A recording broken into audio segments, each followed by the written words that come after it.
Bismillahirrahmanirrahim. Assalamualaikum warahmatullahi wabarakatuh. Apa kabar Ananda semua? Semoga pagi ini selalu sehat dan tetap semangat mengikuti pembelajaran.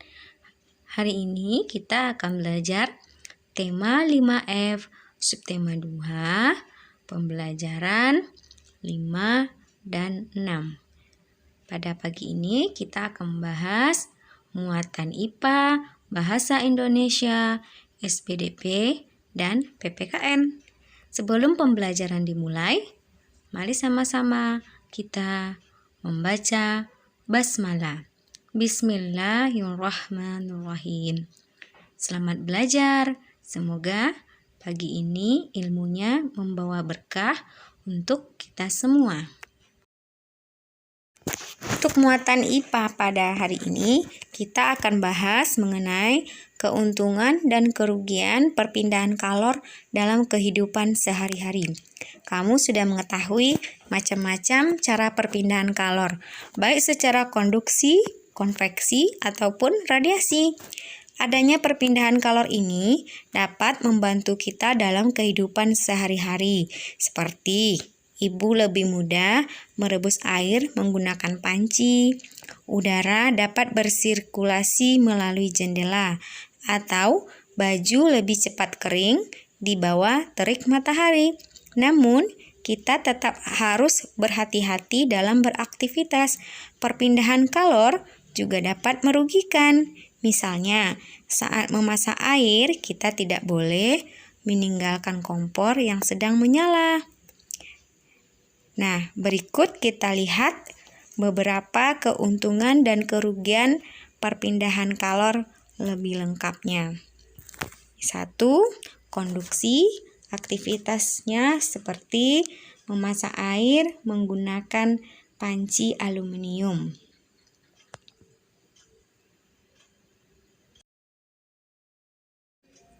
Keuntungannya adalah air lebih cepat mendidih karena aluminium yang digunakan untuk memasak air termasuk bahan yang bersifat konduktor penghantar panas yang baik. Kerugiannya adalah logam aluminium lebih cepat panas sehingga berbahaya jika disentuh langsung. Tapi kita harus bisa mengantisipasi biar tidak terkena panasnya, seperti memegang gagang yang dilapisi bahan isolator seperti ebonit, kayu, ataupun plastik. Kemudian menggunakan sarung tangan ketika mengangkat air. Berikut ini kita lihat keuntungan dan kerugian perpindahan kalor secara konveksi. Tentunya kalian masih ingat, konveksi adalah perpindahan panas melalui zat perantara yang diikuti dengan aliran zat perantaranya. Bisa kita lihat, contohnya adalah adanya aliran air saat air mendidih.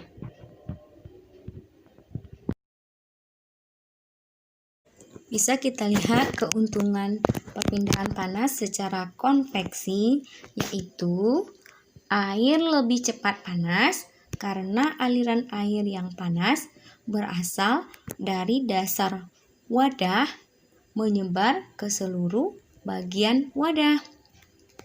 Kemudian kerugiannya yaitu letupan uap air berbahaya jika terkena tubuh.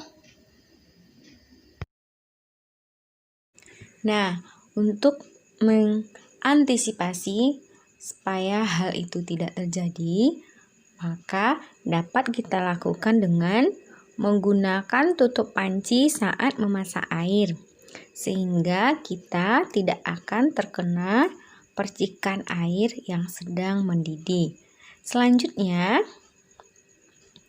kita juga bisa menggunakan cara tidak terlalu dekat dengan air saat memindahkan panci, atau atur jarak sehingga kita tidak terkena percikan air. Berikut kita lihat keuntungan dan kerugian perpindahan kalor secara radiasi. Nah, perlu kamu ingat bahwa radiasi adalah perpindahan panas tanpa melalui zat perantara atau perpindahan panas secara langsung. Contohnya yaitu pancaran sinar matahari yang mengenai tubuh kita. Nah, sinar matahari akan langsung berpindah panasnya ke tubuh kita tanpa melalui perantara. Keuntungannya yaitu tubuh akan terasa hangat saat terkena sinar matahari. Nah, apalagi di saat masa pandemi ini ya, kita dianjurkan untuk berjemur di pagi hari sehingga kuman-kuman ataupun virus akan mati. Selanjutnya kita lihat kerugiannya yaitu jika kondisi matahari sedang terik, kita akan merasa kepanasan.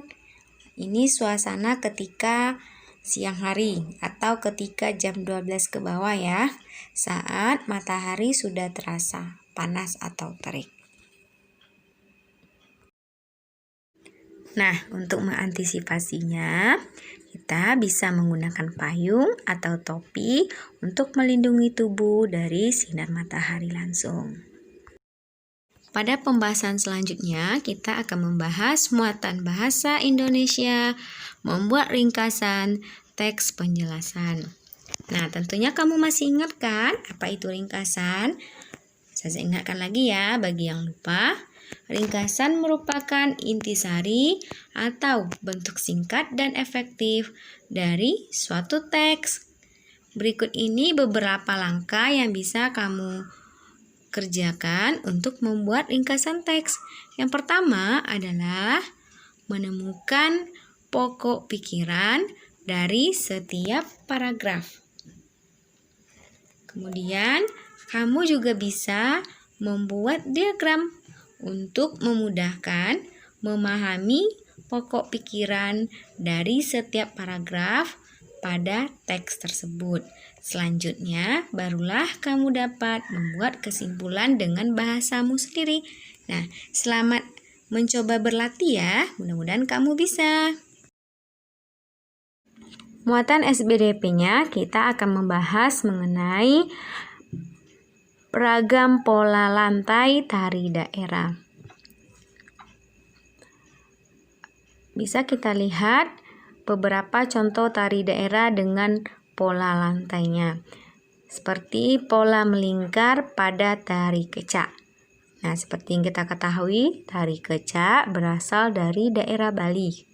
Pola yang digunakan ketika menari adalah pola melingkar. Selanjutnya kita lihat pola lurus dalam tari saman. Ada yang tahu tari saman berasal dari mana? Ya, tari saman berasal dari daerah Nangroh, Aceh, Darussalam. Nah, masih banyak lagi ya tari daerah yang berasal dari beberapa daerah dari seluruh Indonesia beserta pola yang digunakan. Silakan kamu cari di buku ya, Nak.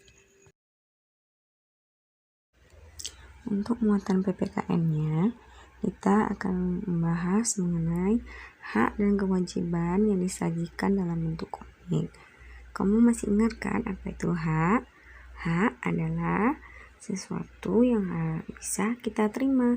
Dari gambar ini bisa kita lihat bahwa hak anak-anak tersebut adalah bisa bermain bersama teman.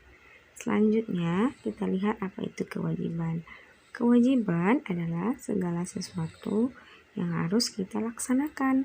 Dari gambar ini bisa kita lihat bahwa kewajiban anak-anak di rumah adalah selalu menjaga kebersihan. Nah, sekarang kamu bisa berlatih untuk menjelaskan hak dan kewajiban lainnya dalam bentuk komik. Silakan ya, Nak. Semoga sukses.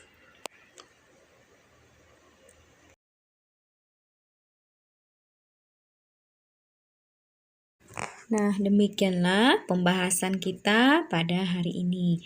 Semoga Ananda semua paham dan mengerti ya apa materi pelajaran yang sudah kita bahas tadi. Dan tetap semangat mengerjakan tugasnya di rumah. Akhir kata, saya sudahi. Billahi taufiq wa hidayah. Wassalamualaikum warahmatullahi wabarakatuh.